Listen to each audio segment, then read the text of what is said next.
유쾌한 남자들의 시시콜콜 토크쇼 김프로쇼 지금 바로 시작하겠습니다. 저는 김프로입니다.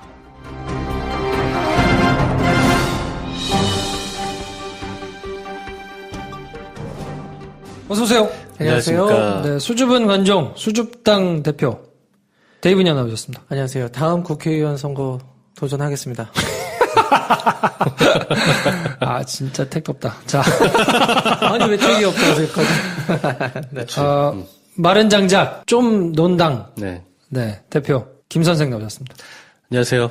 모든 연애 개혁과 통합 제가 이루겠습니다. 쫀 놈당 대표. 이거 안 붙는다. 김 선생입니다. 네 안녕하세요. 네. 저는 바이엔슈타인판을 사랑하는 영화 만들기의 꿈인 김프로입니다. 네. 자 이번 시간은 지난 시간에 저희가 선물 안 드렸어요. 주조청회 때. 네, 주제. 자기게 띄엄띄엄 있으니까 자꾸 까먹고 지나가는데. 드릴 게 너무 많아가지고. 네, 이런. 카페철 하나 있을 때는 어떻게든 이거 드려야 되는데. 그러니까요. 뭐 하여튼 감사합니다. 이 성원 감사드리고. 지난 시간에 못 드린 선물은 그래서 이번 시간에 네. 저희가 주주총회에 해당하는 분을 한 분 뽑아가지고 선물 드리도록 하고요. 카페철스. 네. 방문해 주시면 네. 선물을 드리겠다 이렇게 저희가 약속을 했는데 네. 인증샷을 또 찍어주신 분들이 몇 분 계세요. 오, 네. 그렇죠. 그래서 만두얏님께서 네. 후기와 함께 달아주신 분이 계시고 네. 비바람 19 근데 이게 만두얏하고 같은 분일 것으로 추정이 되기도 하고 혹은 두 분이 부부설. 그럴 수도 있고 잘 모르겠어요. 근데 하여튼 비바람 19님 네. 그리고 가게에 가셨는데 네. 문이 닫혀 있어가지고 네. 그냥 사진만 안타깝게 외관 사진만 찍어주신. 찍어서 올려주신 선셋 네. SSUNSET 님께서 올려주셨거든요. 네. 사진 올려주신 이 세 분께는 저희가 약속했으니까 어떤 거 드립니까? 네. 이번 회부터 선크림 협찬 들어왔습니다. 좋아요. 뭐 난리야. 정말 대단하다. 우리. 선크림 보내드릴게요. 선크림을 네. 요 세 분은 마찬가지로 성함하고 연락처하고 주소 이렇게 김프로 메일로 좀 보내주시면 네. 저희가 선크림 시원하게 쏴드리겠습니다. 네. 네. 네. 근데 우리 정 대장님이란 분이 있는데 네. 이분은 어떻게 맥주만이 아니라 더치커피 이야, 그 깜짝 놀랐어요. 기계가 네. 아니, 그러니까. 되게 뭐 하시는 있나 봐요. 분이지? 대장이십니다. 집이 실험실 수준이에요. 그러니까요. 맥주 너무 냉장고도 있었던 것 같은데. 그러니까. 네.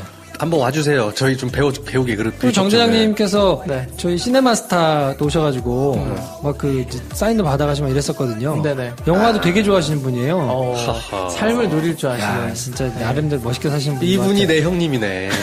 진정한 한량 라이프. 아, 그렇지. 이야, 네. 그러네요. 아무튼. 오호. 네. 근데 또 이분께서는 안 받으실 테니까 네. 다른 분 주셨으면 좋겠다. 이런 여유로운 태도까지. 야. 다 가지셨어요? 나 많이 있으니까 너 이런 태도. 정대장님한테 감사드리고 네, 계속해서 이 지속적인 사랑 부탁드리겠습니다. 네. 그리고 저희가 지난주에 소개해드린 대로, 지난 시간에 소개해드린 대로 매주 한 명씩 제주도 하얀 언덕 펜션 네. 숙박권 드리고 있고요. 그리고 그 다음 주에는 하얀 언덕에 있는 카페. 네, 카페 식음료권 요거 하나 골라서 가시면 네 가지 중에서 하나를 선택하실 수 있대요. 옵션이 있으니까 뭐 즐겁게 또 올레길 사용하시다가 하시면 좋겠고 또 특별히 또 하얀 언덕 우리 카페에서 펜션과 카페에서 네. 저희하고 이제 MOU를 체결하고 이용 요금의 10%를 할인해 주시기로 했어요.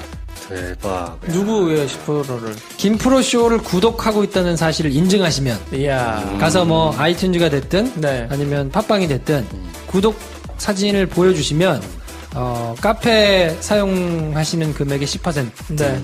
10%인가요? 카페 사용 금액은 그 도민 할인 저기가 있다네요.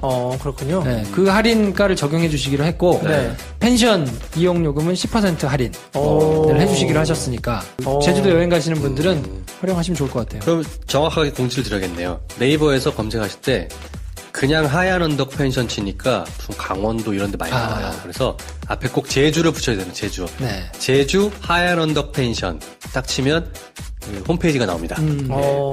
근데 이용하시면 됩니다. 우리 사장님이 여성분이었어요. 거기도. 네, 치히로님. 네. 그러니까 저는 옛날에 카페 철수도 그렇고 이게 다 남성분인 줄 알고 나 혼자 착각하고 전 있다가. 솔직히 그 하얀 언덕 펜션은 남성분인 줄 알았는데 네. 이게 나중에 메일 오고 전화 이렇게 제가 들어보니까 여성분이더라고요. 깜짝 놀랐어요. 저도 그때서야 생각이 난 거야. 치히로가 센과 치히로의 치히로잖아요. 그럼 소녀잖아. 네. 네. 아무튼 그래서 제주 하얀 언덕 펜션 네. 많이들 이용해 주시고 네. 김프로쇼 구독하고 계시다는 사실 인증하시면 또 할인도 해주니까요. 네. 많이들 이용해 주시고 여기도 또 사진 찍어가지고 또 인증샷 올려주시면 저희가 쏠쏠하게 우리가 근데 뭘 남발했는지 기억은 다 하고 있는 거야, 지금? 다 보내드리고 있어요. 네. 당신은 지금 설렁설렁 와서 그렇지 내가 힘들어 죽겠어. 뭔 소리야, 지금. 오늘 내가 매주 챙겨가지고 지금 카페 어. 철수님하고는 제가 지금 좀만 더 해봐, 두 분. 페북으로 지금. 아무튼 음. 그렇습니다. 자, 그럼 저희 지난 시간에 주주총회 선물 못 드렸던 분, 우리 카페 철스의 정성이 담긴 더치커피 받으실 분, 제가 한번 뽑아드릴게요. 네. 시린바람님. 술을 마시지 못해 언니에게 추천해서 구입한 블랑. 세 분 덕에 맥주 코너를 기웃거리게 되네요. 가족들은 술도 못 마시면서 그런다고 하지만 주주총회에서 추천해 주시는 맥주 궁금해요. 이야. 네, 이런 자세 좋습니다. 사진과 함께 올려주셨는데 이분께 카페철스 네. 대구 수성교 근처에 있는 기분 좋은 카페철스에서 보내드리는 네. 더치커피 한 병 보내드릴 테니까 네. 마찬가지로 김프로 메일로 주소, 연락처, 성함 이렇게 꼭 보내주시면 제가 하여튼 보내드리겠습니다. 예, 시린바람님. 네. 네, 우리 지난번에도 댓글 하셨던 분인데 한번 또 읽어드릴게요. 김벌리님, 김프로쇼 통해서 알게 된 나의 맥주 에딘 건 맛도 좋지만 저처럼 시작하면 끝을 보려 하는 주당에겐 딱인 것이 숙취가 없고 깨끗합니다, 담날이. 전 샘플은 아니고 시애틀 살고요. 데이브 니어 말씀이 맞아요. 김프로 이름이 신기했을 뿐. 그러니까. 네. 김유연이었어. 이거는 이제 유레카 이거의 의미였던 거죠. 예. 우레카. 저는 개인적으로 우라질. 우레옥 가고 싶다. 네. 저는 개인적으로 아는 분이었으면 좋겠다라고 생각하고 있었는데 그럴 수도 있네요. 아는 분은 아니었던 것 같고 네, 우리 또또또또또님 다들 목소리가 너무 좋으세요. 이렇게 보내주셨네요. 이거 하나 언급하고 넘어갈게요. 앙헬님 계신데 이분은 항상 말을 안 하시고 그냥 하트만 8개 쫙 깔아놓고 가시고.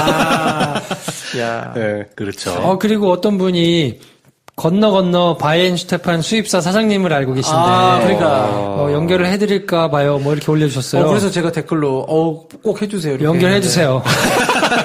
저는 바이엔슈테판을 사랑하는 남자입니다. 네. 내가 알려준 거잖아. 그렇지. 아직 바이엔슈테판을 넘어서는 밀맥주를 못 만난 것 같아요. 어떤 분이 서판교에 가신 거를 올리셨더라고요. 그렇죠. 네. 서판교. 거기에 서판교는 사실 우리 그 판교역에부터는 사실 좀 서쪽으로 좀 떨어져 있긴 합니다. 네. 근데 가볼만 합니다. 우공이 어디가님께서 바이엔슈테판 그 홈페이지에다가 네. 김프로쇼 언급해서 올려주시니까 담당자가 밑에다가 댓글도 다시더라고요. 저희도 김프로쇼에 도움이 될 수 있는 게 있었으면 좋겠네요 하고 네. 올려주셨는데 여러분들이 한 2-3개만 더 가서 올려주시면 약간 연락이 될 분위기예요. 약간 반응 올 것 같아. 담당자가 김프로쇼 뭐야? 하다가 이제 여러분 바이엔슈테판 코리아 홈페이지 저희 지금 접속하셔서 댓글 한두 줄씩만 남겨주십시오. 좋습니다. 자, 그럼 이번 시간에도 마찬가지로 광고 듣고 오겠습니다.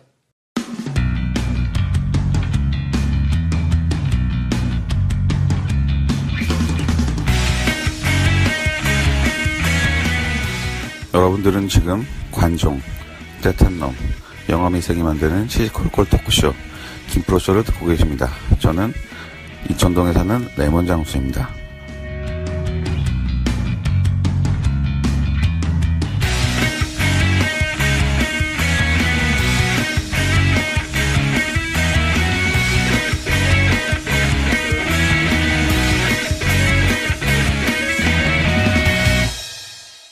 네, 이번 시간은 저희가 지난주에 녹음을 하고 나서 지나간 다음에 어찌나 댓글이 많이 올라오는지 욕을 많이 먹었습니다. 사실은 김용민 브리핑에도 댓글이 많이 올라오기도 하고 네. 여기저기서 막 전화도 많이 오고 댓글 몇 개만 읽어드릴게요. 그러면 이 이슈가 뭐냐? 디발라님 김프로쇼 밀당에 김프로쇼 들으러 왔습니다. 야. 또 현키는 사랑입니다. 김프로이드 듣는데 요거 김용민 브리핑의 김프로이드죠. 김프로이드인데 김프로 철벽방어? 크크크크크. 그래도 너무 야박하게 하지는 마세요. 어차피 김프로님 세력 확장해야 김프로쇼 인지도 상승이 쉽지 않을까요? 그리고 약간 가시돋친 속상하신 분들이 좀 계세요. 비오는 날의 수채화님 김프로 태도가 별로다. 이렇게 할 거면 여기저기 출연하지 말든가. 그리고 청춘열차님 와 엄청 많이 써주셨는데 제가 다 읽진 않겠습니다. 좀 몇 개만 읽어드릴게요. 이런 식으로 방송하시려면 김용문 브리핑에 나오지 마세요. 이야, 세다. 그리고 김용민 브리핑의 전직 기자라는 걸로 나오시는 거 아닌가요? 수많은 팟캐스트 제작자들 중 하나로 나오셨던 거예요? 본인 홍보 절실하고 욕심나는 거 알겠는데 기자들 저런 식으로 방송 안 합니다. 이거 무슨 사연입니까?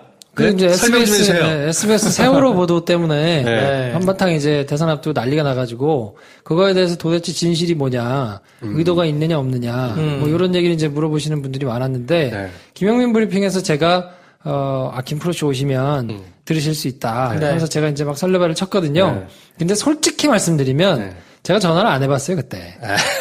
몰라 얘기하는 거구나. 정확한 내용을 제가 안 알아봤고요. 왜냐면 이제 회사 나온 지 2년 됐기 때문에. 네. 그리고 결정적으로는 그 해당 기자, 이 친구가 제 후배기는 한데, 뭐 하여튼 경력으로 들어왔거든요. 근데 저하고 뭐 같이 일을 했거나 제가 개인적으로 이렇게 친한 사이가 아니었어가지고, 잘 모르는 기자예요. 그러니까 제가 전화를 해서 물어볼 수 있는 이런 상황은 아니라서, 네. 다른 사람한테 물어보거나 뭐 이래야 되는 상황인데, 그 난리 난 집에다가 저를 전화해서 야 뭐냐 이렇게 물어보니 이미 또 다른 데서 전화를 많이 받고 있을 거기 때문에 네. 제가 또 전화해가지고 하는 게 조금 예의가 아니어서 그냥 기다리고 있었거든요. 사실 제가 그래서 정확한 내용을 잘 모르고 있는 상황이라 할 수 있는 얘기가 별로 없었어요. 그래서 그 이제 우리 돼지 엄마한테 이 다리를 빌어서 말씀드리면 나 내용을 잘 모른다. 그래서 뭐 할 얘기가 좀 뭐 모르는데 내가 아는 것처럼 얘기할 수는 없지 않냐. 그랬더니 그러면 나중에 김프로쇼에서 이제 얘기하는 걸로 하고 뭐 그렇게 이제 얘기합시다. 네. 라고 정도만 이제 얘기를 했는데 우리 돼지 엄마가 제가 가가지고 막 몰아치는 것처럼 저를 심하게 몰아친 거예요. 그렇지. 그 내용을 모르는데 계속 물어보니까 그렇죠. 이걸 어떻게 해야 되지 해가지고 이제 제 딴에는 약간 당황해가지고 이제 김프로쇼 오시면 얘기하겠다고 이제 계속 둘러친 건데 그게 이제 조금 들으시는 분들한테는 되게 불쾌했겠죠. 네. 불쾌했을 것 같고. 자, 그럼 김프로가 얘기 전에 제가 정황을 좀 정리를 해드릴게요. 며칠. 그게- 말씀하시기 전에 앞단을 좀 정리를 해야 될 것 같아요. 왜냐면 지금부터 계속 제만 얘기 듣거든. 그러네. 나도 조금 얘기할래. 내가 빨리 얘기를 해야 돼. 내가 먼저 얘기할 거야. 그거 여론조사가 블랙아웃인데 바로 그 다음날 그 일이 터졌잖아. 그렇지, 그렇지. 네. 5월 3일이죠, 3일. 네. 5월 3일 날 SBS 8시 뉴스에서 네. 세월호 인양의 문제에 문재인 대표와 해수부 공무원 간에 무언가 담합이 있었다라는 식으로 보도가 나갔어요. 모종의 거래가 거래가 있을 있었다. 수도 그래서 이 양반의 지지율과 대선에 도움이 되기 위해서 세월호 인양 시기를 일부러 늦췄다. 이런 식으로 이제 그 악의적인 보도가 나갔죠.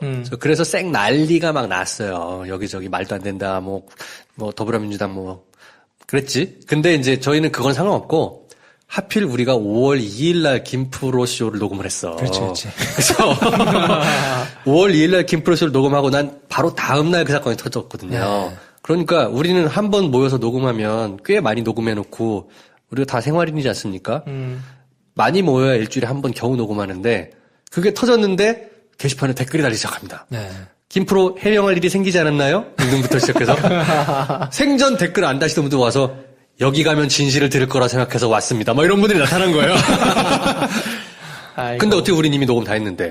그러고 나서 3일 뒤에 김프로이드가 방송이 됐는데 김프로이드에서 방금 말한 김용민 PD가 김프로를 계속 넌 뭔가 알면서 왜 얘기를 안 하냐. 빨리 얘기해봐라. 조금만 얘기해봐라. 이렇게 계속 니즈를 푼 거예요. 네. 근데 사실은 김프로는 잘 모르니까 얘기 안 할게요 했던 건데 방송의 재미를 위해 김용민 PD가 계속 그런 상황을 만들었던 거지. 네네. 그랬는데 그걸 들으시고 격분하신 우리 김용민 브리핑 애청자분들께서 김용민 브리핑 그 게시판에는 욕이 더 많이 올라왔거든요. 그렇죠. 여기 욕 많이 먹잖아, 원래. 또. 대바가지가 올라와가지고 칭찬도 많은데. 왜냐면 차라리 김프로가 저 잘 모릅니다 그랬으면 되는데 김프로쇼에서 얘기할게요를 거의 한 10대 번 반복을 너무 했거든요. 많이 했어요. 그래서 그러니까 이게 한두 번 하고 적당히 이제 정리하고는 지나가는 걸로 저는 생각을 했는데 네. 계속 나오니까 제가 그때 이제 임기응변을 좀 잘했어야 되는데 네. 저는 사실 할 말이 없잖아요. 네. 그것도 넘겨 짚어가지고 대충 얘기할 수는 없고. 근데 그때 또 지난주에 제가 주말에 좀 일이 생겨가지고 금요일 날 보통 녹음을 하거든요. 네. 그래서 9시 노지민입니다를 10시에 가서 제가 10시 코너를 녹음하고 그 다음 시간에 김용민을 이제 만나가지고 얘기를 하는데 이번 주는 사실 못 갔어요. 전화로 하더라고. 네, 집에 급히 일이 생겨가지고 내려가느라고 이걸 전화해가지고 뭘 알아보고 할 수 있는 상황이 제가 아니었거든요, 개인적으로. 그래서 일요일 저녁에 월요일 날 방송을 해야 되니까 이제 일요일 밤에 저랑 통화를 한 건데 그러니까 사실은 저는 이제 경황이 없고 뭐 집에 다른 일 때문에 네. 뭐 그럴 수 있는 상황이 아니어가지고 네. 아, 나 이거 내용을 잘 몰라서 어. 나중에 해야 될 것 같다 그랬더니 아이 그러면 조금만 조금만 물어볼게. 뭐 그냥 이렇게 네. 김프로쇼에서 한다고 하고 네. 뭐 이렇게 하는 걸로 막 해서 오케이 그렇게 하면 이제 했는데 이 양반이 계속 물어보고 막 그러니까 그래서 이렇게 무방비로 노출된 상태에서 김프로가 계속 오해를 받았던 상황이다. 지난 일주일간 상황이 그렇다라는 거를 제가 이렇게 딱 정리했으니까 이제 내 할부가 끝.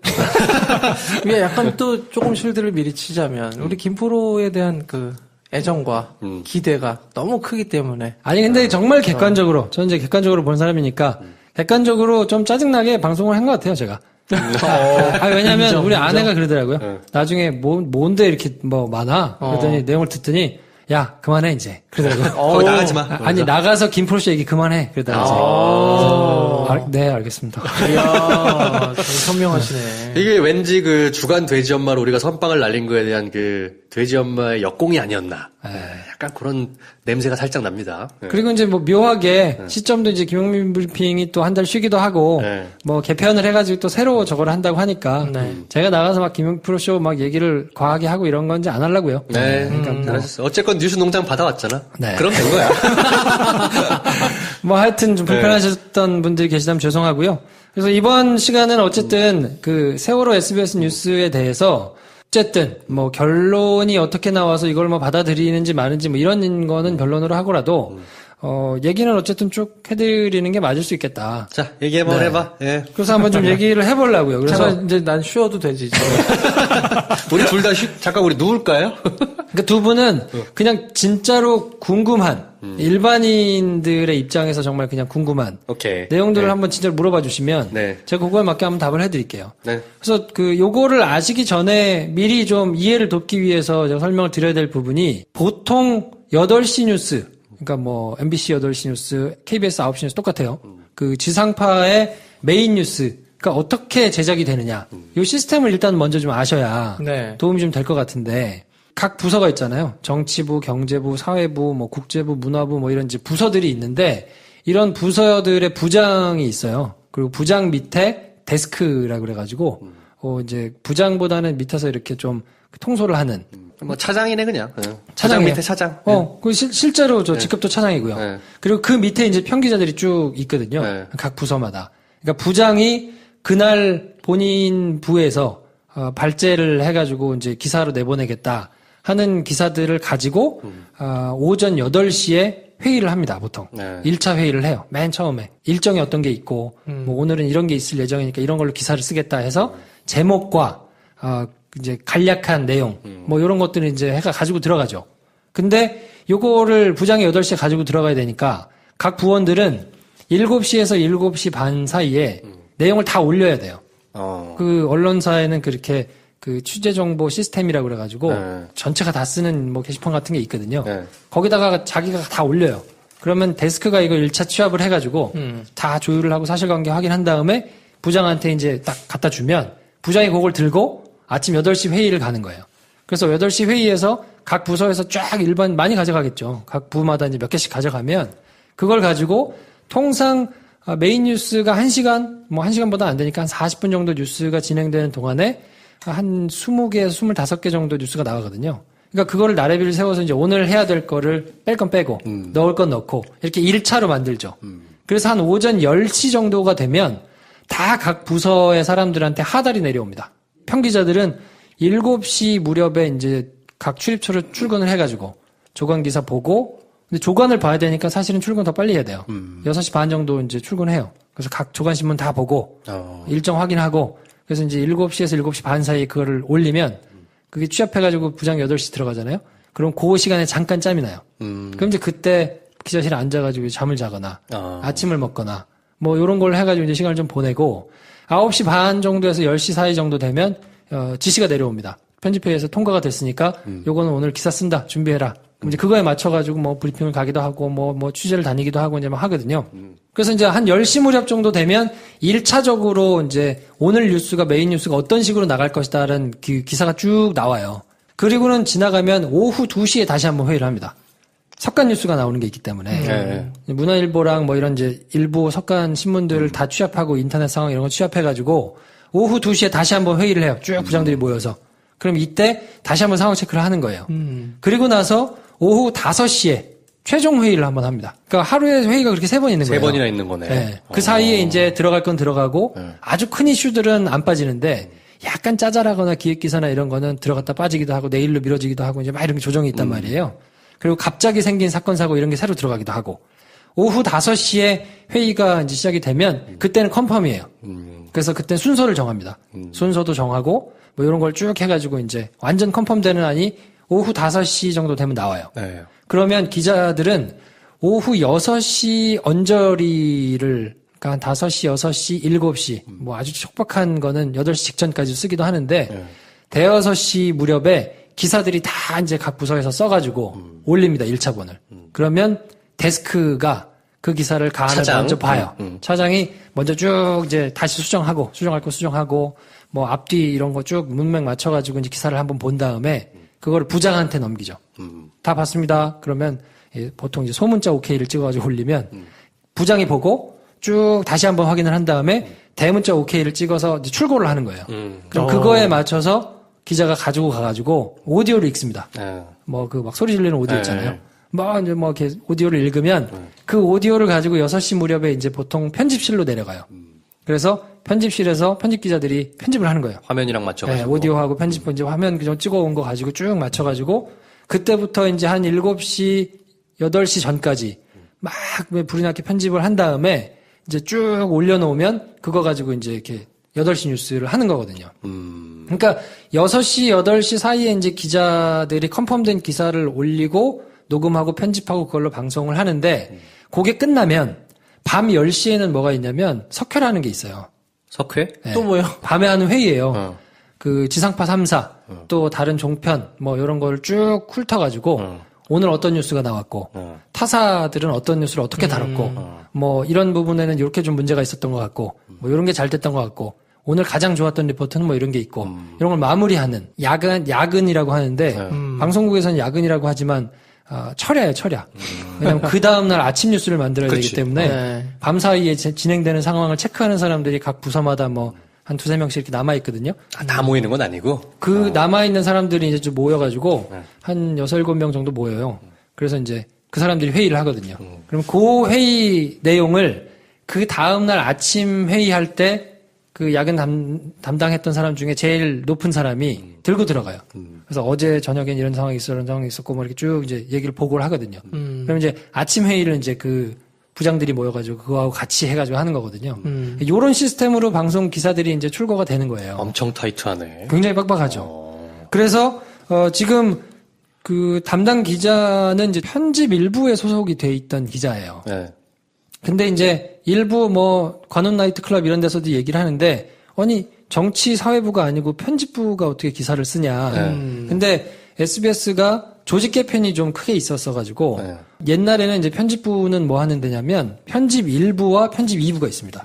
그래서 편집 1부에서는 저녁 8시 뉴스가 이제 메인이니까 메인 뉴스를 담당하는 부서가 편집 1부고요. 네. 여기서는 부장들이 회의하면 그거 막 받아 적어가지고 이제 이렇게 정리하고 요약하고 뭐 이런 거 하면서 이제 실무적인 걸 하는 이제 데스크가 있고 그러니까 거기는 부서에 사람이 많지 않아요. 왜냐면 이거는 8시 뉴스를 만들기 위해서 실무적으로 그치. 뭐 필요한 거 있으면 이렇게 편집부에 전달하고 왔다 갔다 하면서 이제 미리 사전에 제작해야 될 거 있으면 그런 거 제작하고 뭐 이런 거 하는 데거든요. 근데 얼마 전에 이제 SBS가 조직 개편을 크게 하면서 뉴미디어, 그 모바일, 뭐 스브스 뉴스니 무슨 막 이런 게 있잖아요. 네. 거기에 대거 인력을 조정해가지고 이제 하면서 조직을 크게 나눠가지고 네. 미디어부, 그 뉴미디어 부가 굉장히 커졌어요. 네. 국으로 따로 떼가지고 그러다 보니까 예전에 비해서 취재를 해서 전통적인 방식으로 뉴스를 만드는 인원이 조금 줄었어요. 뉴미디어 부에 상대적으로 많은 사람들이 이제 옛날보다 가가지고. 그러니까 편집부에서는 옛날에는 기사를 안 쓰는 부서였는데 지금은 이제 좀 써요. 왜냐면 인력이 좀 줄기도 했고 이제 전체적인 시각에서 보자 그러면 정치부는 정치부 기사만 쓰다 보면 이제 뭔가 전체적으로 좀 이렇게 자기 출입처에 함몰될 수 있는 우려가 있다. 그래서 편집부에서 전체적인 시각으로 좀 기사를 쓸 필요도 있겠다. 그래서 언제부턴가는 이제 편집부에서도 기사를 좀 쓰거든요. 그러니까 이제 그 일환으로 쓰는데 정치 사회부하고 편집부하고 조금 메커니즘 다른 거는 정치부만 하더라도 뭐 20명 이상 되고, 뭐 사회부만 하더라도 뭐 사회 1부, 2부 나눠져 있긴 하지만 한 부가 이제 뭐 한 20명 가까이 되니까 이 부서에서는 평기자들이 쭉 이렇게 취합을 해서 올리면 데스크가 그걸 한번 취합을 하고 기사를 보고 그리고는 부장이 그거를 최종으로 확인만 하고 그래가지고 넘기고 이런 이제 시스템이 되는 거예요. 네. 근데 편집 일부는 이런 시스템이 아니에요. 기사를 쓰는 부서가 아니니까. 그치. 그러니까 데스크가 중간에서 이렇게 조율을 해서 하는 게 아니고 네. 부장이 그냥 봐요. 기자가 기사를 쓰면 부장이 그냥 바로 그냥. 보고. 차장이 없이 그냥 바로 부장으로 간다. 그렇죠.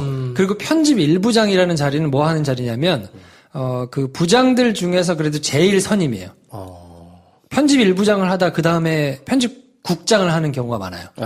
그러니까 제일 선임의 자리에 있으니까 8시 뉴스에 쭉 기사들이 이제 뭐 아까 말씀드렸듯이 저녁 6시 정도 되면 이제 출고가 돼서 쫙 올라오잖아요. 그럼 거기에 이제 집어넣고 혹시 잘못된 기사가 있는지 없는지 보고 이거는 좀 이상한데요.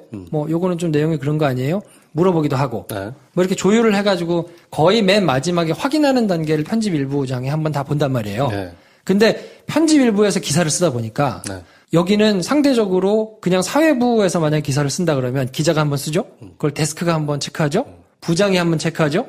그리고 나서 올라온 걸 편집 일부장이 한번 더 보니까 한 4번 정도를 확인하는 셈이에요. 네. 근데 편집 일부에서는 기자가 쓰고 편집 일부장이 보면 끝이야. 그 단계가 소위 말하는 그 게이트 키핑인데. 그렇지. 다른 부서들은 게이트 키핑이 4-5단계가 있는데 편집 일부는 편집부장 한 번만 보면 끝. 다이렉트네. 이런 거네. 그러니까 사실상. 그쵸. 근데 그게 이제 편집 일부장 자체가 선임 기자기도 하고 어쨌든 믿는 거죠. 뭐 그게 큰 무리가 없이 진행이 되면 네. 뭐 크게 뭐 그렇긴 한데 어쨌든 그냥 순서로만 보자 그러면 그 횟수로만 보자 그러면 일반 부서에서 기사가 올라오는 것보다는 빠른 시간에 기사가 송고될 가능성이 있다. 네. 그리고 아까 제가 말씀드렸듯이 6시 무렵에 이제 기사들이 쭉 올라오면 그거는 그 기사 공용 기사라고 해가지고 큰 통에 이렇게 쭉 들어있거든요. 다른 데서 다 보여요. 근데 단독 이래가지고 기사를 보통 쓰는 거는 어쩌다가 제한을 건다 그러는데 내가 이거를 공개로 해놓지 않고 비공개로 할 수가 있어요. 소위 말하는 윗사람들 외에는 못 보게 해놓는 거구나. 그 단독이니까. 볼 사람을 내가 지정할 수 있어요. 그래서 부장, 뭐 국장. 이제 근데 그 나머지 사람들은 안 보이게 내가 그 손가락을 걸 수 있거든요. 근데 단독을 할 때 그 제한을 걸어서 쓰는 경우가 많아요.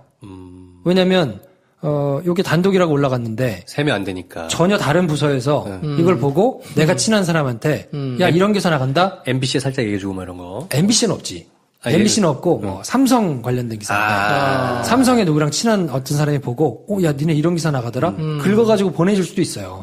그건 실제로 그렇게 보내주면 누군지 모르니까 그렇지. 미리 기사가 망가질 수 있기 때문에 단독 기사인 경우에는 손가락을 걸어서 올리는데 제한을 걸어서 그렇게 올릴 수가 있는데 이번 기사가 단독이기 때문에 이번 기사는 그렇게 손가락을 걸어서 올린 것 같아요. 사람들이 못 본 거구나. 그 다른 사람이 못 본 거야. 일반적으로 다른 기사 같으면 보고는 야 이거 무슨 기사냐. 이거 좀 이상하다. 라고 얘기를 하는 경우가 많은데 이 경우에는 최종으로 출고가 되는 그래서 큐시트에 붙는다 그러는데 이게 좀 어려운데 그 맨 마지막에 이제 시스템상으로 그 이제 모두 다 디지털 시스템이니까 영상하고 이 파일을 만들어서 기사하고 같이 딱 붙여놓는 게 있거든요. 근데 그게 딱 붙여가지고 큐시트 상에 이렇게 시스템에 딱 보이게 되는 게 7시 반 정도 지나면 그렇게 붙어요. 큐시트 정리를 하면서. 그러니까 그때는 다 볼 수 있어요. 손가락을 걸었던 거라도 기사 공용 기사에 있을 때는 손가락을 걸면 안 보이는데 편집부에서 이거를 체크를 해가지고 큐시트에다 갖다 붙이는 순간 완전한 파일도 재생을 할 수가 있고 그게 이제 기사 내용도 다 보이고 근데 그게 한 거의 방송 6박해서 7시 반 넘어서 그러니까 그런 경우에는 일부러 또 그 미묘하거나 뭐 이런 기사들은 편집부에서 늦게 붙여요. 손가락 붙어 있는 거면 최대한 안 새나가게. 최대한 안 새나가게. 그러니까 이것도 최대한 늦게 붙었을 거예요. 근데 그거를 보고 야 이거 기사 이상해. 이거 뭐야? 라고 해도 시간이 너무 엄청 시간이 없어서 그걸 뭐 다시 녹음하고 아주 뭐 아예 빼버리지 않는 이상은 그렇게 되기가 쉽지 않은 이제 일단 그런 구조를 가진 기사이기는 해요.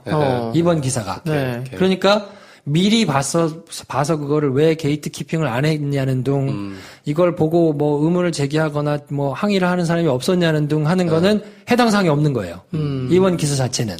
그러니까 요런 메커니즘으로 일단 방송은 됐고 방송이 되자마자 난리가 나서 인터넷에서는 삭제. 이제 뭐 삭제를 하고 네. 내리고 뭐 그다음 날 이제 사과를 하고 뭐 이제 요런 식으로 어쨌든 진행은 된 거예요.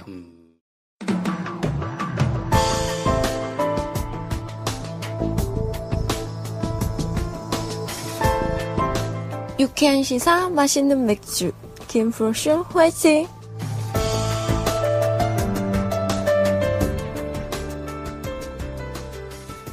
요 과정에서 궁금한 거 있어요? 근데 데스크에서 그 기사를 보고는 판단을 했을 때 그날 아침에 그 아젠다가 올라온 걸 봤을 거 아니에요. 그렇죠. 그럼 이거는 할만하다라고 판단을 하고 다 녹음도 하고 하루가 경과한 건데 그러면 그 데스크에서 이거는 팩트라고 완전 믿고 한 거잖아요. 그러니까. 이런 거야. 그러니까 편집 일부장 한 명의 컨펌만 있는 프로세스인데 지금 보면 그죠? 편집 일부에서 쓰는 기사인 경우는 그러니까. 그렇죠. 근데 이번에 기사 그거잖아요. 네, 그렇죠. 그러면 그 편집 일부장이 오전에 체킹을 했을 때 이거는 말이 되는 기사다라고 컨펌이 나왔다는 얘기인 거네? 그렇죠. 그렇죠? 네. 일단 거기 됐어. 그럼 보도본부장은 거기서 하이어라키가 어떻게 돼요? 제일 높죠. 제일 높은 거예요? 네, 제일 그럼 높죠. 김성준 앵커가 보도본부장이에요. 지금 보도본부장이잖아요. 네. 보도직책에서는 제일 높아요. 그럼 거기서 그 사람이 앵커가 이렇게 그 내용을 브리핑할 때는 그 내용을 모르고 있을 리는 없잖아요. 앵커는 오후 2시 정도부터 보통 네. 그 회의에 참여를 하거든요. 오후 2시 회의 들어가고 어느 정도 밑에서 뭐 다 섞어내고는 이제 중간에 오전 나중에- 회의는 안 들어가요. 예, 왜냐하면 예. 앵커들은 이제 늦게 퇴근을 하기 때문에 2시 회의부터 참석을 해요. 그래서 2시, 5시 회의를 들어가서 왜냐하면 이 진행 과정을 쭉 알아야 되기 때문에 여자 앵커도 같이 참여를 하거든요. 예. 그러니까 아마 지금은 본부장에서 그게 달라졌을지 모르겠는데 사실 근데 우리 방송에서 뭐 우리 김프로가 거기를 뭐 SBS를 옹호하는 스탠스는 아니잖아 사실. 전혀 아니죠. 뭐. 옹호하는 객관적으로 게 물어보는 거예요. 아니 근데 우리가 아니에요, 질문을 이제. 하면 그러니까 괜히 아니 보도본부장도 알고 있고 예를 들어 그 일부장도 그거를 승인한 거면은 모르고 있지 않았는데 이거는 이 뉴스가 SBS 단독으로 나갔을 때 이거는 확실한 저거다 승부수를 띄운 거잖아요. 그러니까 여기서 제가 하는 얘기는 뭐냐면 편집 일부장은 본인이 발제를 한 사람이기 때문에 발제를 하는 단계에서부터 이거는 얘기된다. 이거는 기사로 다룰만 하다. 네. 해서 발제를 한 건데 물론 이거에 대해서는 이 사안에 대해서는 SBS에서 진상조사 중이래요. 네. 그래서 그게 아직 결론이 안 나왔어요. 그러니까 아주 촘촘하게 발제가 어떻게 됐으며 누가 어떻게 들어가서 언제 공개를 했으며 이런 게 지금 조사가 되는 중이라서 네. 그 결과가 나올 거라 제가 아직 그거에 대해서 뭐 완전하게 말씀을 드릴 수 없는데 대략적인 분위기가 제가 그냥 느끼기에는 그렇다는 얘기인 네. 거고요. 그게 왜냐면 이 사안이 쟁점이 됐던 가장 큰 이유는 과정이 어쨌건 간에 악의적인 사실의 조작이 있었고 그것이 대선 판도를 흔들려는 음모가 있는 것이 아니라라는 의심. 그렇죠. 요게 핵심이잖아요. 그죠? 핵심은 그거죠. 그러니까 이 기사가 네. 의도가 있었느냐. 그렇지. 여기서 의도라고 하면 더불어민주당 문재인 후보에게 뭔가 불리하도록 그쵸. 하기 위해서 네. 뭔가 의도를 가지고 누가 장난을 친 것이냐. 그쵸. 라는 게 있느냐 없느냐의 문제인 거잖아요. 바로 그것 때문에 우리 모두가 이렇게 댓글에 쌩 난리를 친 거잖아요. 그렇죠. 네. 그리고 SBS에서 해명을 하기로는 의도는 없었다. 그리고 8분 동안이나 이제 뭐가 게이트키핑이 잘못됐고 뭔가 죄송하다. 쭉 이제 해명을 했잖아요. 네. 그럼에도 불구하고 여전히 뭔가 의도가 있는 거 아니냐라고 이제. 그러니까 근데 그게 왜 그러냐면은 저는 김성준 앵커가 나와서 그 다음날 8분 동안 사과를 했는데 저 개인적으로는 진정성을 별로 못 느꼈어요. 왜냐면 아, 그래요? 비교되는 게 물론 이제 워딩이나 내용들은 사실 그 이상 뭐 사과를 할 수는 없을 것 같아요. 그러니까 보도본부장 입장에서는. 근데 책임지겠다고 했지만 아무도 뭐 지금 물론 지금 조사하고 있다고는 하지만 지금 이미 뭐 문재인 당선된 마당에 그걸 뭐 조사해서 누가 책임을 지고 옷을 벗고 이렇게는 안 될 것 같은데요.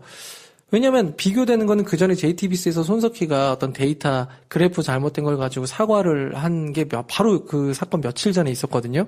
근데 그때만 해도 굉장히 그 태도나 어떤 그 말하는 사람의 애티튜드, 톤 앤 매너가 저는 훨씬 더 진정성 있게 이제 손석희를 좋아해서는 당신이 손석희 그건 좋아해서 아니야. 야, 근데 하여튼 아니 제가 느낄 때는 아니 저거는 저렇게 중대한 이야기를 저런 실수를 에러를 범해놓고 저 정도로만 말한다고? 자, 일단 조금, 그 해석의 여지가 있는데 사과를 말하는 사람의 태도나 이런 게 느껴지지 않는 이거는 중요하지 않은 것 아, 같고. 그래, 아니, 네. 오케이. 그거는 이제 네. 내 감정만 얘기한 네. 거고. 네. 예, 예.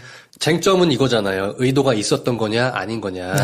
그렇게 해서 아까 김프로 얘기했던 뉴스가 만들어지는 과정을 듣고 보니까 만약에 의도가 있었다면 그 편집 일부 장선에서 컨펌 내리고 중간에 게이트 키핑을 할 때 의도를 넣은 거고 의도가 없었는데 그런 식으로 나갔다 그러면 그거는 정말 멍청하기 짝이 없는 시스템이 뭐 저딴 시스템이 다 있어요. 욕을 먹어도 할 말 없는 상황. 그렇죠. 둘 중에 하나인 거예요. 근데 SBS의 해명은 죄송한데 의도는 없었고 저희가 욕을 먹어도 할 말이 없는 상황으로 실수를 했습니다라고 해명을 한 거잖아요. 그렇죠. 그죠? 네. 근데 그렇게 믿기에는 의도가 있었다고 보여지는 정황이 너무 많잖아. 어떤 정황이 예를 들어서 있는지 한번 얘기해 봅시다. 그 증인이나 이런 부분에 대해서 목소리 해수부 직원이 목소리 변조해서 나왔던 거 이런 부분들에 대해서 이게 진짜냐 아니냐에 대한 명확한 검증이 있어야 되는데 그걸 해내지 못했다. 우리가 그걸 게이트 키핑에서 놓쳤다라고 해명을 하는 건데 그게 말이 돼?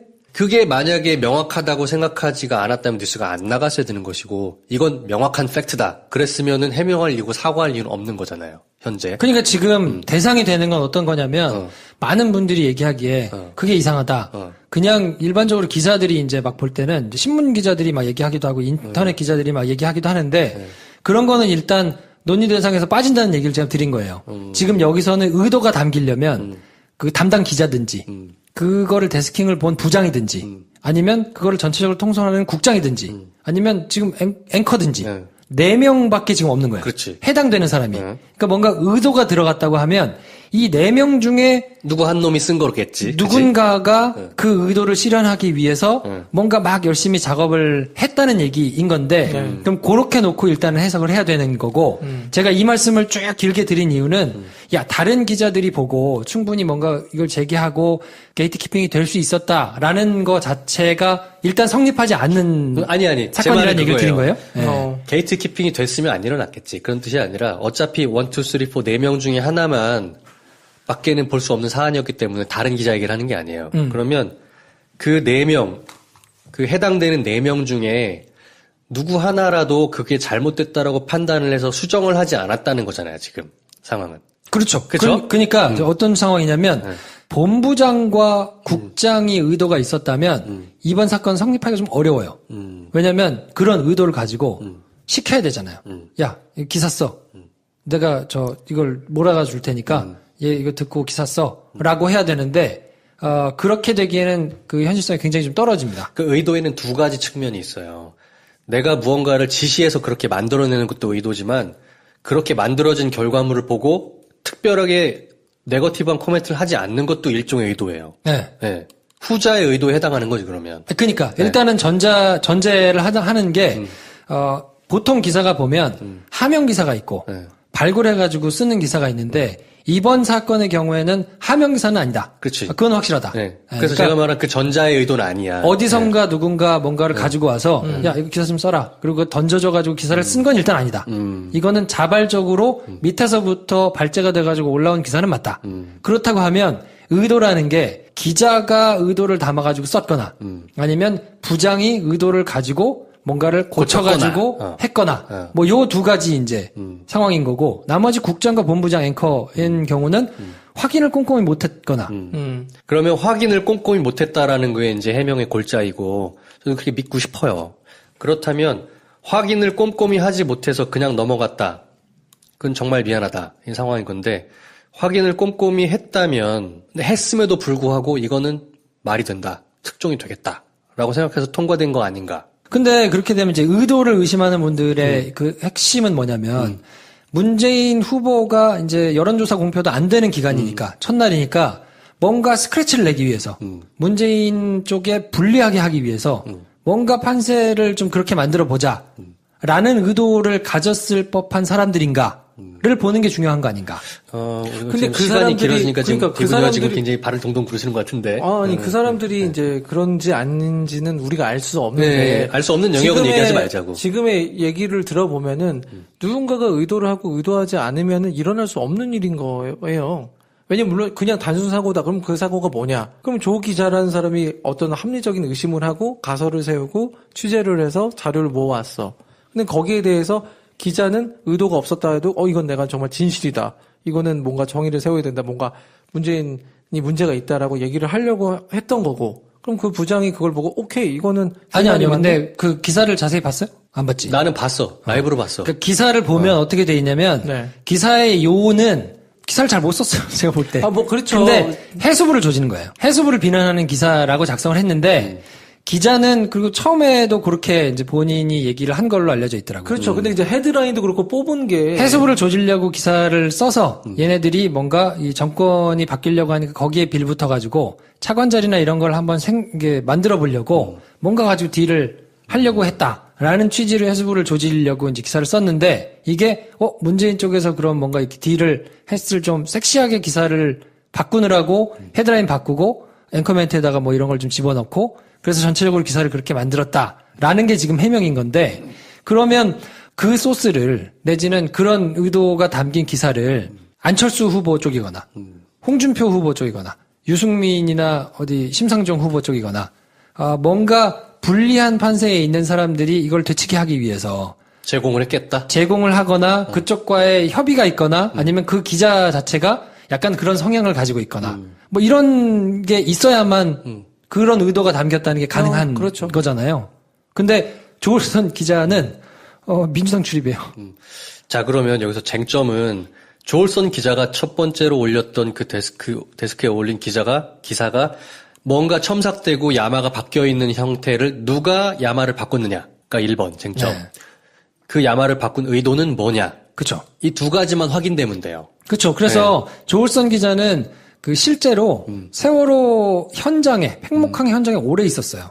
그런 얘기는 많이 들었지. 네. 그분 좋은 기사도 많이 썼어. 본인이 거기에 내려가서 오랫동안 취재를 한 것 때문에 취재원들이 거기 많이 생겨서 회사 차원에서도 그 유가족 챙기고 팽목항에서 하는 거는 조울선 기자니까 굉장히 오래 내려가서 거기에서 오래 해서 실제로 그 팽목항에서 있던 유가족분들한테 평가가 나쁘지 않고 그리고 그렇게 있다가 정치부로 발령이 나서 민주당을 출입했거든요. 그러니까 그 조울선 기자의 대다수의 취재원들은 다 민주당에 있는 사람들이거든요. 그렇죠. 그러니까 기자가 뭔가 의도를 가지고 민주당의 스크래치를 내기 위해서 했을 가능성은 왜냐하면 이 기사를 쓰기 전 며칠 전 뭐 이런 기사들을 찾아보면 해수부를 비판하는 기사들이 여러 검색이 되더라고요. 자, 그러니까 그러면 쟁점으로만 들어가 보자고요. 기자는 그렇게 쓰지 않았는데 야마와 헤드라인이 바뀐 거 누가 바꿨나? 그거는 그러니까 아마 진상조사 결과가 나오면 정확하게 나올 텐데 추정컨대 누구? 지금은 그러니까 추정을 할 수가 없는 게 편집 일부장만 고쳤다니까요? 그러니까 그분이 있는 거네, 그럼 남은 거는? 그렇죠. 그분밖에 없어. 오케이, 그러니까 그분. 그 다른 부서처럼 데스크에서 한번 고치고 네. 고친 거를 부장이 컨펌하는 형태면 중간에 이걸 누가 고쳤냐가 문제가 될 텐데 이거는 조울선 기자가 쓰고 편집 일부장이 고쳤다니까요. 그러니까 어쨌건 그리고 그러면 나왔다니까 뉴스가. 고친 사람 누구냐? 편집 일부장이야. 이건 명확하잖아요. 그죠? 그러면 그분이 그렇게 고친 의도가 뭐냐? 그러니까 요거가 그래서 남는 거야. 이거를 우리가 신이 아닌 이상 그 사람의 의도를 다 들어볼 수는 없겠으나 그리고 뭐 조사가 있으니까 뭐 경위가 밝혀질 거지만 유추를 해볼 수는 있잖아요. 이 사람이 어디를 출입했었고, 이 사람의 취재원이 어디에 많고, 이 사람이 어떤 성향을 평소에 가지고 있었다를 보면 대충 짐작이 될 수 있잖아요. 평소에 보수적인 뭐 이런 생각을 좀 가지고 있었던 사람이면 뭐 은연중에 그렇게 생각을 할 수도 있었을 테니까. 근데 비취재부서에 오래 있던 분이에요. 그리고 경제부에 있었어요. 그러니까 정치부, 사회부 경험이 거의 없다고 보면 되고, 오케이. 경제부여서 이분은 뉴욕 특파원 출신이에요. 그리고 또 그 SBS에서 미래부라고 서울 디지털 포럼이라는 게 있어요. 알아요. 네. 그러니까 미래 어젠다 내지는 이렇게 좀 큰 그림을 그리는 이런 그러니까 취재하고는 상관없이 그 부서에 10년 동안 있었어요. 일종의 컨벤션 같은 거 하는 거. 네. 그러니까 그 부서에 10년 동안 있었고 또 경제부를 출입을 또 오래 했었고 그래서 뉴욕 특파원은 보통 경제부에 이렇게 정통한 사람들이 가는 자리거든요. 그러니까 거기를 갔다 와서 이제 부장이 되고 문화부 출입 뭐 이렇게 또 했었고 뭐 이랬기 때문에 편집일부장은 정치적으로 색깔이 있거나 성향이 있거나 뭐 이런 양반이 아니고 이분이 그 SBS 골라듣는 뉴스룸 팟캐스트에서 팟캐스트 진행하는 것도 있거든요. 골룸. 네. 거기에 이제 경제부 관련돼 가지고 진행을 하는데 들어보시면 알겠지만 상당히 합리적인 스탠스를 취하는 분인데 대신에 취재원이 뭐 정치부 쪽에 이렇게 있거나 뭐 이런 스탠스가 아니에요. 그렇다 그러면 어느 진영에 내가 유리하게 하기 위해서 했다고 볼 개연성이 제가 볼 땐 좀 떨어진다. 자, 그러면 합리적인 의심으로 좁혀가 볼게요. 진영에 무언가 도움되기 위해서 한 건 아니냐. 그렇다면 뭔가 좀 큰 뉴스가 될 것 같고 무언가 특종스러운 것 같으니까 이렇게 한번 해볼까 하는 과욕이 빚어낸 참사인 건가요? 그럴 가능성이 저는 많다고 봅니다. 그럴 가능성이 크다고 보고 제가 보기에는 이게 아까 말씀드린 그런 손가락을 걸고 제안을 해가지고 다른 사람들이 못 보고 뭐 이런저런 상황 때문에 굉장히 좀 헛발질이 크게 났을 수 있다. 저는 개인적으로 그렇게 보고 그래서 정치적이거나 정략적인 판단으로 인해서 뭔가를 의도를 담아가지고 했을 가능성은 저는 적다고 저는 사실 그렇게 보이는데 저는 특종 근데 욕심이 부른 그냥 참사. 근데 이런 얘기를 들어도 저는 모르겠어요. 감정적인지 모르겠는데 별로 이렇게 시원하게 해소가 안 돼요. 그게 뭔가 정치적 어떤 의도가 없이 어떻게 그런 일을 할 수 있어? 그러니까 저는 이거를 오히려 어떻게 보냐면 이명박 박근혜 정부를 거치면서 이런 정도의 위험한 기사가 굉장히 많아요. 그렇죠. SBS뿐만 아니라 MBC, KBS에도 굉장히 많거든요. 네. 근데 이 정도로 두드러 맞은 기사가 많이 없는 것일 뿐이에요.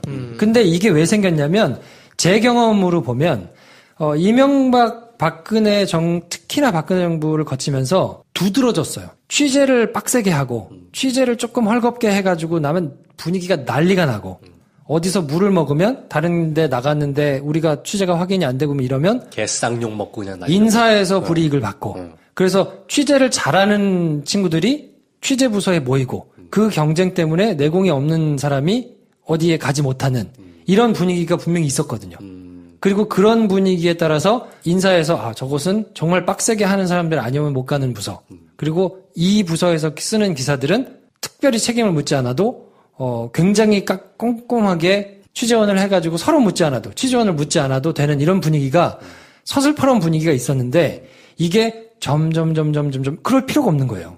왜냐면 그런 기사를 쓰는 경쟁도 안 할 뿐더러 남들이 쓰면 내가 안 받으면 되고 뭐 약간 이런 분위기로 가면서 총체적으로 무뎌지다 여기까지 이 지경까지 왔구나. 이 지경까지 왔는데 저는 이게 그 지상파 메인 뉴스라고 하는 굉장히 영향력이 막중함에도 불구하고 전반적으로 전투력이 떨어졌다고 아주 취재를 빡세게 하고 그렇게 혹독하게 취재를 시키는 사람들이 살아남는 경쟁 구도 그리고 그렇게 해야만 갈 수 있는 인사가 계속 이루어졌으면 이렇게까지 저는 될 수 없다고 보거든요.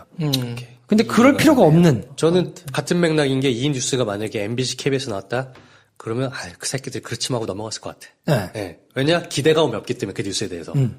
그리고 최근에 보면 최순실 게이트 이후에 이 정도 취재원 확인밖에 안 하고 기사를 쓴단 말이야? 라고 욕을 하지만 결과론적으로 굉장히 많아요. 많은 걸로 알고 있어. 종편을 비롯해서 지상파도 그렇고 한마디 듣고 그냥 기사 쓴 것들이 굉장히 많은데 그냥 분위기에 묻혀서 그냥 지나간 게 꽤 있거든요. 그러니까 그렇게 한두 번 해보다가 괜찮으면 괜찮겠지 뭐 하고 그냥 지나갔다가 대박을 맞은 상황이라고 저는 생각하고 네. 타이밍도 미묘했고 이슈가 문재인과 세월호는 사실 이번 대선에서 굉장히 깊은 관계가 있는 키워드들인데 그러니까 내부적으로는 굉장히 지금 뭔가 자괴감에 기자들이 빠져 있는 게 네. 이게 차라리 의도가 있어서 의도를 실현하려고 했다가 욕을 먹는 거면 억울하지 않겠다는 거예요. 근데 다른 빡세게 기자를 쓰고 막 이렇게 했던 기자들의 모든 이런 공력이 한 방에 무너진 건데 이거 그냥 병신 인증 아니야. 내부로서는 그냥 사고. 근데 아까 데이브니어처럼 얘기를 아무리 설명을 하고 8분 동안 해명을 해도 받아주질 않는 거야. 에이. 그러니까. 이게 무슨 네. 해명이 안 돼. 무지 이서가 있었겠지. 라고 얘기를 하니까 더 환장하겠다는 게 분위기거든요. 오케이. 이해가 됐네요. 진상조사 언제 끝난답니까? 그러니까 이제 진상조사를 하고 있다니까 네. 그 결과가 나오면 봐야겠네요. 이제 그 결과에 따라서 뭐 얘기를 어떻게 했는지 그거에 이제 얼마나 심각하게 생각하고 있는지 뭐 이런 게 아마 할 텐데 문재인 캠프가 이제 어쨌든 문재인 대통령이 됐기 때문에 그리고 또 의도를 더더욱 담기가 애매한 게 지금 국장이 참여정부 5년 내내 청와대를 출입했던 기자예요. 뭐 그러면 안 되겠네. 그러니까 그렇기 때문에 뭔가 이게 의도를 가지고 보자 그러면 문재인 캠프를 엿먹이기 위해서 했다고 보기에는 굉장히 좀 신빙성이 떨어진다. 그냥 무너진 시스템에서 벌어진 처참한 실수인 거네요. 네. 근데 그게 어쨌든 회복할 수 없을 만큼 잘못이어서 이건 뭐. 아니 뭐 이거는 잘못된 거에 대해서 비판을 받고 욕을 먹는 거는 뭐 전 당연하다고 보고 그거에 대해서 뭐 책임을 지고 시스템을 바로 세우고 하는 건 당연하다고 보는데 정략적이거나 정치적인 의도가 담겼다고 보기에는 저는 설득력이 매우 떨어진다고 본다. 오케이. 네. 정황을 알겠네요. 네. 아무튼 뭐 이런 얘기를 해드렸는데 여전히 의도가 있다고 생각하시는 분들은 아이 뭐 그래도 뭐 아니라고 생각하실 수 있겠으나 뭐 제 편에서는 최선을 다해서 뭐 사심 없이 제가 뭐 변호할 이유가 없지 않습니까? 나왔는데 아무튼 알겠습니다. 그래서 뭐 SBS와 관련된 이야기는 뭐 요 정도 해가지고 설명을 해드렸으니까 네. 이해하시는데 도움이 됐으면 좋겠고요. 네. 이번 주에 인사가 꾸려지고 뭐 이렇게 살림이 새로 이제 꾸려지기 때문에 그런 거에 대해서는 저희가 좀 따로 모여가지고 한번 이야기를 해보도록 하겠습니다. 네. 알겠습니다. 자, 그러면 이번 시간 여기까지 하고요. 인사드리겠습니다. 다음 시간에 뵙겠습니다. 안녕히 계세요. 안녕히 계세요.